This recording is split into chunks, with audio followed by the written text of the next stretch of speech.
Hello everybody and welcome into Celtics Now. I'm Rachel Holt. The Celtics started the regular season with championship aspirations, and although it's only 1 month into the season and we shouldn't overreact, well, we want to.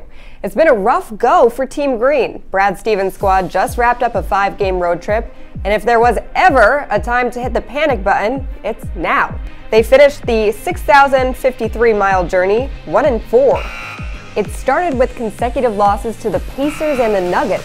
Then the Celtics needed to mount a 22-point comeback to beat one of the worst teams in the league, the Phoenix Suns, in overtime. Okay, so 1-2. After that, the C's went to Utah, Gordon Hayward's first game back in Salt Lake City since leaving the Jazz 2 summers ago. Hayward had 13 points and 7 assists, but the C's lost again.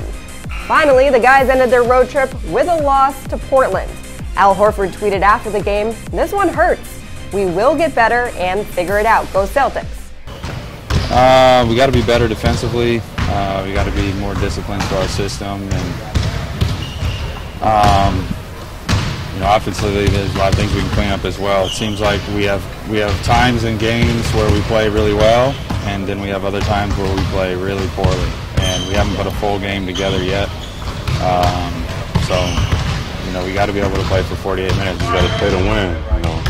We come back, we start off not so well, then we play really good to get ourselves back in the game. And then once we get back, it seems like we just forget everything again. So we got to play to win. The Celtics with a lackluster 7-6 start to the season with a 4-5 record on the road. This while the other teams in the Eastern Conference look flat out dominant. Take the Raptors, who are 12-2, or the Bucks, who are 10-3. And the 9-6 Philadelphia 76ers just got a lot more dangerous. The team acquired Jimmy Butler from the Minnesota Timberwolves in exchange for Dario Saric, Robert Covington, Jared Bayless, and a 2022 second-round pick. This means Philadelphia now has a big three of their own in Butler, Joel Embiid, and Ben Simmons, and are legitimate contenders in the East. The Vegas odds reflected that as the Sixers jumped from 22-1 odds to 14-1 to win the NBA Finals. So will the C's make a trade in response? If Kyrie Irving had his way, maybe.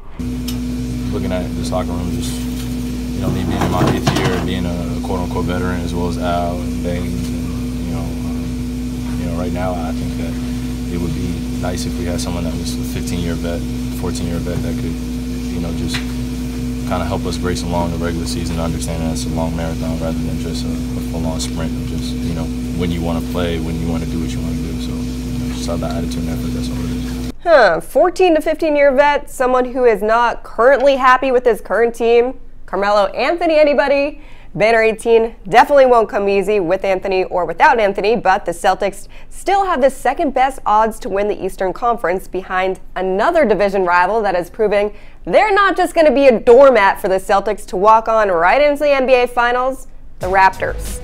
The Celtics return home to take on Chicago on Wednesday night, but we're already looking ahead to Friday when the C's battle the Eastern Conference top dogs. These two teams played already once north of the border, and the Raptors won 113-101. Kawhi Leonard dropped 31 points and grabbed 10 rebounds in the win. A W at home against the Raptors will surely do a lot to help right the ship.